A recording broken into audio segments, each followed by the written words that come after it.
Welcome to the Librarian's Midnight Library. Walk softly, the floor beds here have long memories. You have wandered into the vault of shadows. Today, we dust off a leisure bound in cold leather, a tale of grief, cares, and the things we should never try to fix.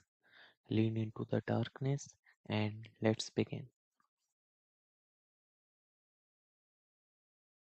In the fog-drenched village of Oakhaven, the sun always seemed to set an hour earlier than the maps promised. At the edge of the village, Elara lived alone in her house that breathed. She was the town's finest horologist, a woman who understood the language of springs, escapements, and the steady heartbeat drum of time. But since her husband Thomas had passed, she no longer repaired the townspeople's watches. The church bell fell out of rhythm, and the mayor's pocket watch sat frozen at noon. Elara didn't care. She was building something much larger in the damp silence of her basement. In the center of her parlor sat a copper mannequin. It was a masterpiece of metallurgy, a clockwork replica of the man she lost. She had spent a year etching the fine lines of his smile into the brass and setting eyes of polished amber into the sockets. It was perfect, save for one thing: it had no pulse. Ilara knew that mechanics alone could not bridge the gap between the living and the dead. She needed a catalyst. She began to practice shadow binding, a forbidden art found in the margins of ancient moldering text. She learned that shadows are not just silhouettes, they are the heavy residue of a person's history. She began to harvest the darkness from the corners of her home, the shadow cast by Thomas' empty chair, the darkness clinging to his old wool coat. She spent months crafting a heart of gold and obsidian. She didn't use steam to power it. She poured the harvested shadows into the obsidian core, sealing it with a drop of silver solder. The night of the first bending was cold. As Ilara inserted the heavy iron key into the mannequin's back, the air in the room grew thick. The shadows on the walls began to stretch, detaching themselves from the furniture and bleeding towards the copper chest. Click, click, click. The heart began to drum, not a mechanical tick, but a wet, heavy thud.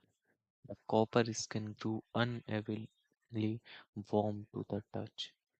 But when the clockwork man finally opened his eyes, they weren't the warm embers she had installed. They were bits of absolute devouring midnight. The thing that stood up did not speak of love. It did not recognize the woman who had labored over its cares. It spoke only in a low metallic rasp that sounded like dry leaves skittering over a grave. It spoke of the cold. It spoke of the great empty on the other side of the ticking clock. Ilara soon realized the price of her creation.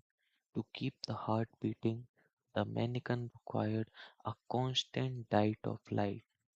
Every time it moved, a shadow vanished from the world forever. First, the shadow of the teapot disappeared, leaving the porcelain looking strangely flat and ghostly. Then the shadow of the cat vanished. Finally, Lara stood before a mirror and felt a coldness in her chest.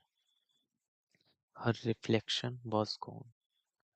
The heart was not making life, it was consuming the essence of the living to mimic the presence of the dead.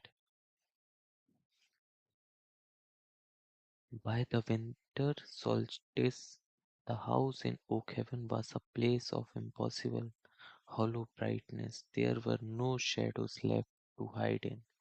The copperman sat in Thomas' chair, his obsidian heart beating with a sound like a hammer on stone.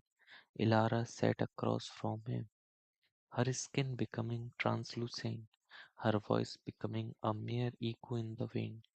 She had sought to stop time, to bring back a moment that had passed, but in the vault of shadows, a heart made of cares and ghosts can only offer a hollow rhythm.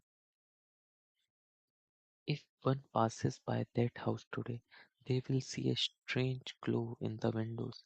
Even in the middle of the storm, they say Ilara is still there, winding the key, waiting for the ticking to finally stop, and terrified that it never will.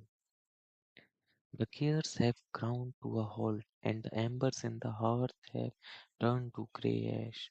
Some things are meant to stay in the dark, and some hearts are better left still. The heavy doors of the vault of shadows are closing now, sealing the copperman and his maker back into the silence of the shelves.